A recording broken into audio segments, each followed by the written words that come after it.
오늘의 3위 소식입니다. 여소야대 국면에서 국정의 한 축을 책임지는 이 거대 야당의 정치 지형과 관련된 이슈인 만큼 저희가 상위권에 랭크를 해봤습니다. 여의도 정가에서는요, 요즘 이런 얘기가 나옵니다. 이재명 대표 곁에 사람이 없다. 169석을 가진 거대 야당 대표에게 왜 이런 뒷말이 나오고 있는 걸까요? 이 대표의 측근 김남국 의원은 이렇게 반박했습니다.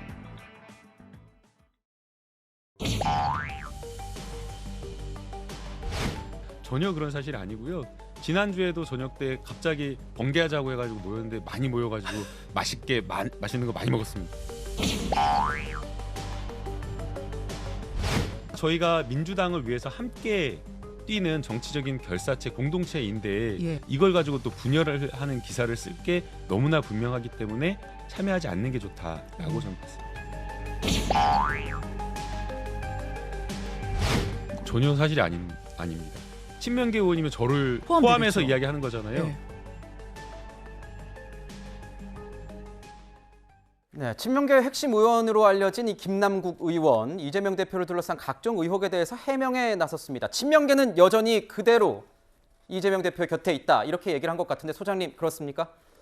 글쎄 뭐 그런 것 같긴 합니다. 왜냐하면 김남국 의원이 그렇게 얘기했으니까요.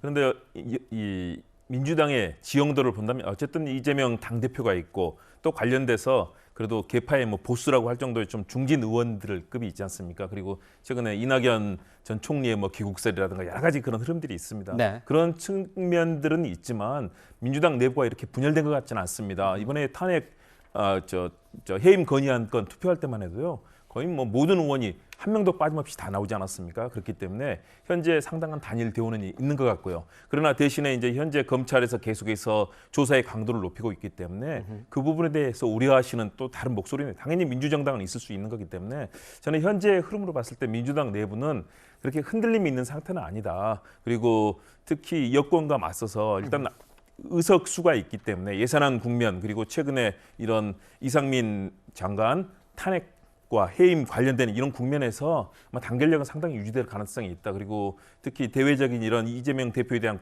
공세가 아직은 이재명 대표를 직접 겨누지 못하고 있지 않습니까? 그런 측면에서 상당 기간은 그런 이 서로 간에 단결된 대우는 갈 것인데 과연 거기서 어떤 변수가 생길 수 있는지 정말로 그리고 검찰이 제대로 증거를 내놓고 하는지 이걸 좀 봐야 될 것 같습니다. 네.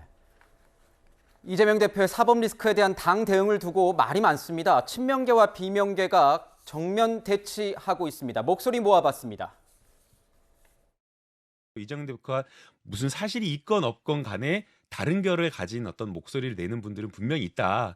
그러나 이제 문제는 그러면 그런 목소리가 바람직하냐라는 거거든요.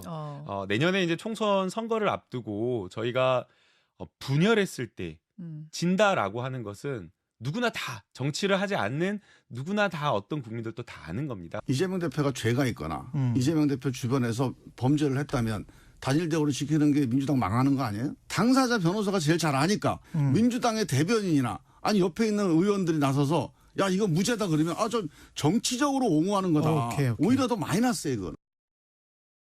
네, 이렇게 내부에서는요, 친명계와 비명계의 목소리가 전혀 다른 것 같습니다. 민주당이 사법 리스크로 다른 목소리를 내고 있는 이 순간 이재명 대표는 취재진의 질문에 침묵을 지키고 있습니다. 이런 이재명 대표한테요, 기자들이 새로운 별명을 지어줬다고 하네요. 들어보시죠.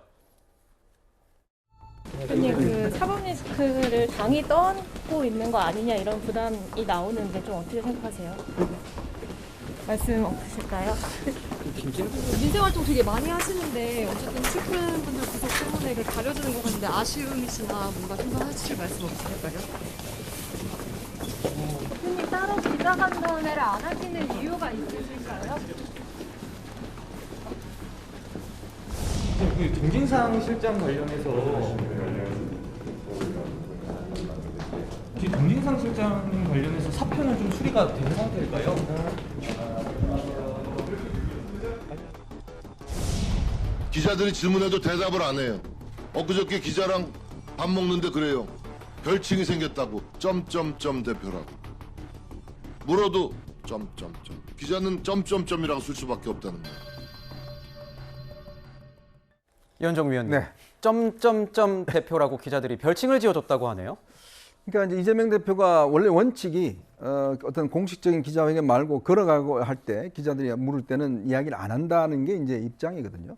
지금 특히 이제 최근에 이제 정진상, 김용 두 분이 이제 구속되면서 이재명 대표의 어떤 언급 자체가 사실은 어떤 면에서 여러 가지 어떤 또 나중에 문제가 될 소지가 있기 때문에 아마 본인이 언급을 많이 회피하는 것 같습니다. 사실 뭐 이재명 대표는 저하고는 좀 많은 인연이 있으신 것 같은데 어쨌건 지금 당내에서 어떻게 하든지 입장을 표명하라라는 한쪽의 목소리가 충분히 있는 것이거든요. 왜냐 본인이 사실은 최측근이라고 이야기를 했고 또 본인이 최측근 2명이 지금 구속된 상황이기 때문에 이 문제에 대해서 뭔가 어떤 당내에라도 뭔가 이야기를 해야 된다는 측면이 있는 것이고 그게 이제 내부적으로 보면 이제 갈등의 어떤 조금의 균열이 시작된 것 같습니다. 네. 근데 물이라는 게 100도씨가 돼야 끓듯이 아직까지는 이제 끓지는 않는 것 같습니다. 그렇지만 이런 것들이 계속적으로 논란이 되면 아마 민주당 내부도 아마 이제 이번 예산안 통과가 끝나면 이재명 대표의 어떤 수사 문제를 놓고 소환 문제를 놓고 당내에서 여러 가지가 이야기 나올 가능성도 저는 충분히 있다고 봅니다. 네.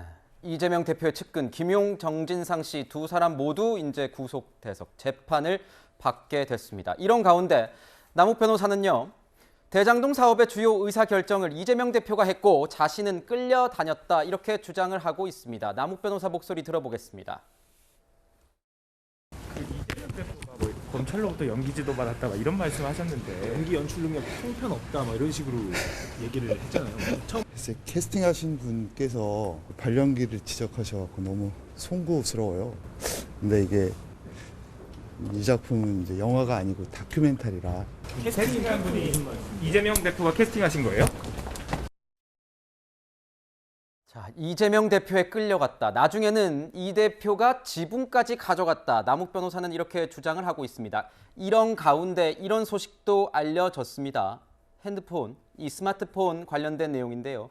대장동 일당 중 하나인 김만배 씨가 남욱 변호사의 휴대전화 기록을 없애려고 한 정황이 포착됐다. 그래서 이걸 증거인멸하려고 한 것 아니냐 이런 얘기까지 나오고 있습니다. 대표님. 일단 그 남욱 씨 같은 경우에는 예전에 말하고 지금 최근에 말하고 굉장히 많이 바뀌었다. 이거는 언론 보도로 많이 나왔잖아요.